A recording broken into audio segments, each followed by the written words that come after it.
In this lesson, I introduce you to the length of notes. To represent the pitch of a note is easy. We just put the note higher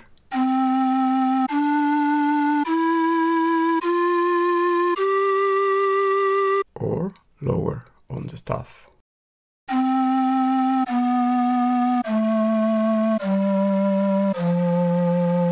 In Western music, the half step is the smallest interval. With listening singing teacher, we can look for the red dot as it goes up or down in half steps. In normal music notation, we need accidentals to represent notes outside the C major scale.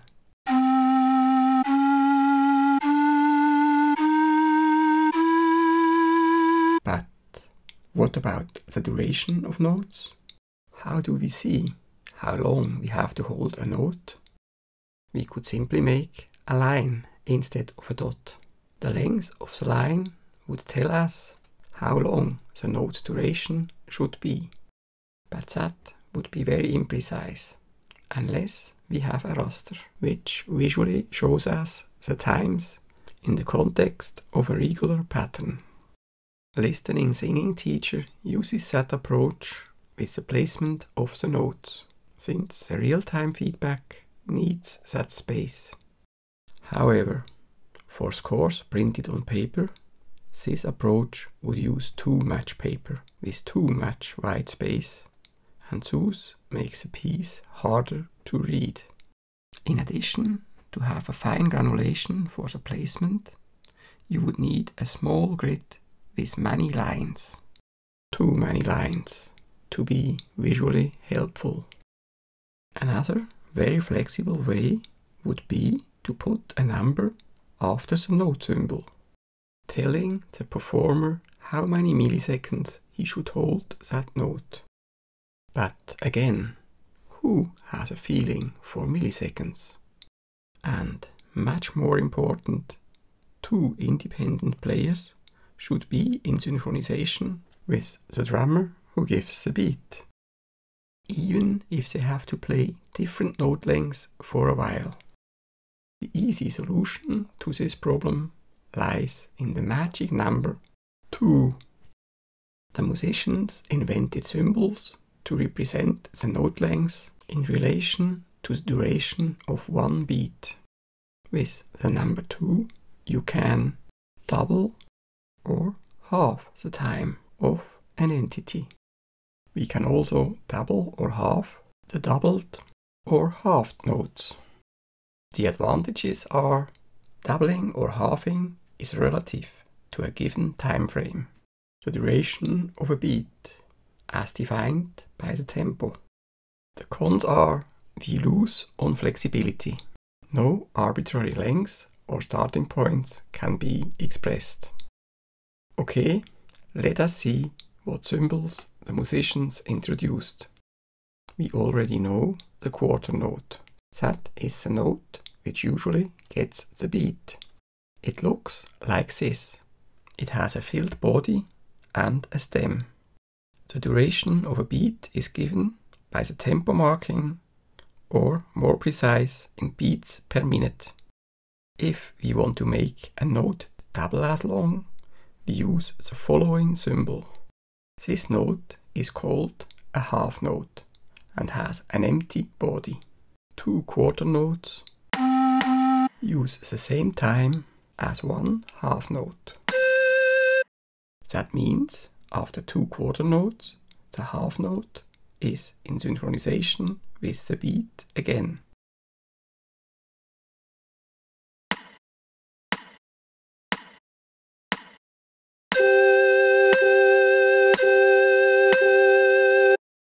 What happens to the half note after the first beat? The half note really misses the beat, because it just continues without interruption. Well, every music student in the beginning falls into the trap of clapping during a half note. It is a must-have experience, so do not worry. Instead, let us do an exercise. Clap the following rhythm.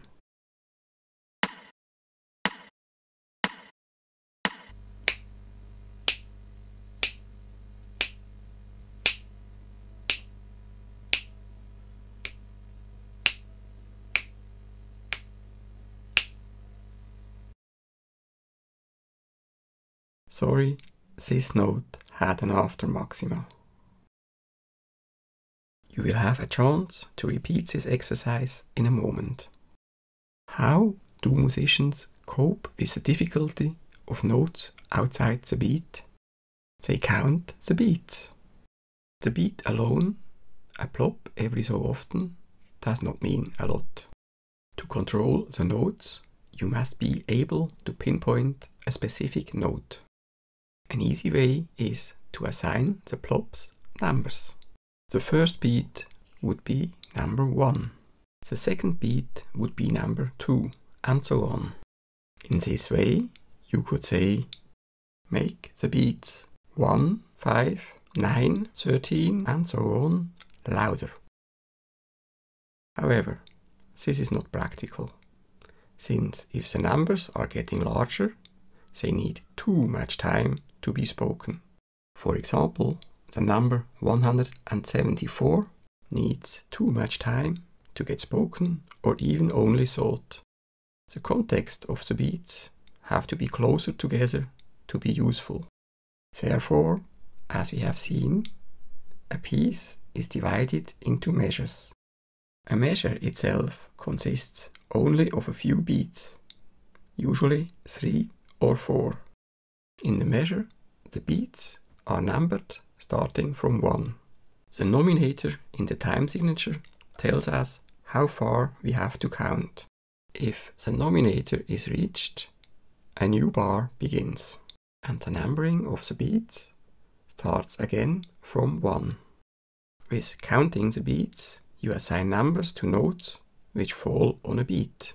In this way, you can associate a special effect to a number. When you have 4 quarter notes, nothing is special. All notes just get a number.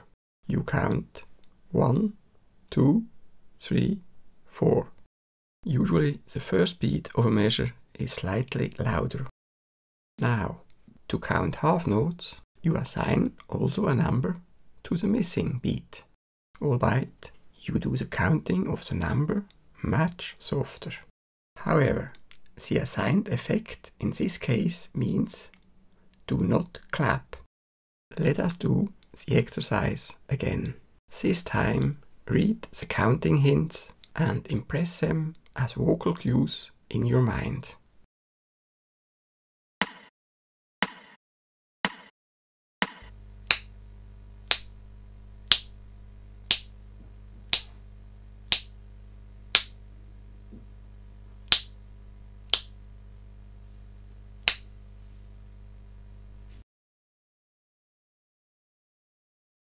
Good, you did not fall into the trap of clapping at the wrong time. Even if you do not succeed immediately, stick to the counting and do the exercises until it goes automatically. Try to emphasize the 1 and get an anchor point for the rhythm pattern. What happens if we double a half note? We get a whole note. The symbol for a whole note is this. It is a half note without a stem. The duration is double of that of a half note and quadruple of a quarter note.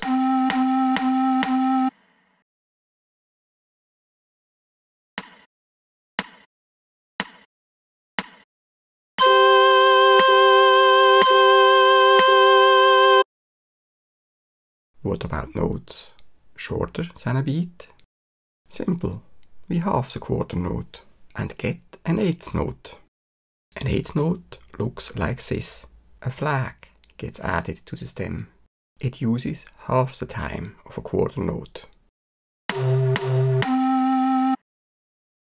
If another eighth note follows an eighth note, like here, the notes can be written as follows. This connecting line is called a beam. But how do we count 8 notes? To our steady beat, we have to imagine a new symbol in between. Usually, the counting symbol used is an AND, here depicted as a plus. 2 measures consisting only of 8 notes we count as follows. 1, 2, 3, 4, 1 and 2 and 3 and 4 and 1 and 2 and 3 and 4 and. Normal music pieces do not consist of only 8 notes. In Old MacDonald's refrain we spot some 8 notes. It is tempting to say I count always with the ends. In this way I do not have to worry about when to add an end and when not. In this way I always have a click at hand when I need one. However, we should only insert the end in our counting if there are 8 notes. Otherwise, we should not count the ends, or we may end up with the same problem of clapping when we should not. Also, if we only count the beats and the necessary ends, we are better aligned with the rhythm. Also, when you use a metronome, always set it to the beat and not to a sub beat. Listen to the correct counting. 1, 2, 3, 4, 1 and 2, 3 and 4, 1 and 2 and 3, 4. In the exercises you get a chance to get familiar with the counting system. When we have an 8th note, we get a 16th note. A 16th note has 2 flags. Again, if one or more 16th notes follow another 16th note, they can be written alternatively with 2 beams. Oops, the notes are a little close together.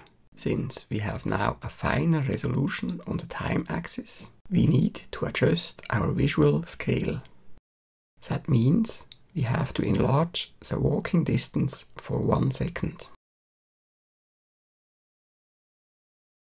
For 16th notes, we need 2 additional counting symbols before we come again to a numbered beat. The counting symbols are I and A.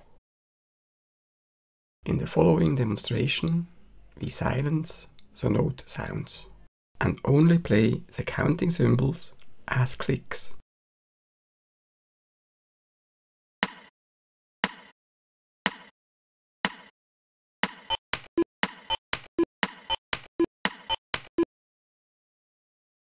Remember, go slowly. Choose a slow tempo for the initial training of a new rhythm pattern. Do not count unnecessary counting symbols, but always count the beats. The syllables for the subbeats are merely helpers to imagine the sound pattern of a rhythm. In dancing, often different vocal cues are used.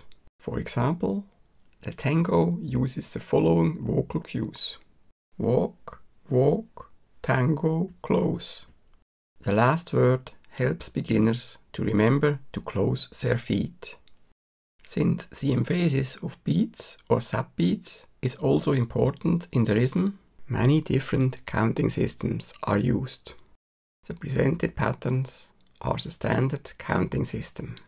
For other situations, other sound patterns may work better. Especially fast rhythms often replace the numbers for the beat with a shorter syllable.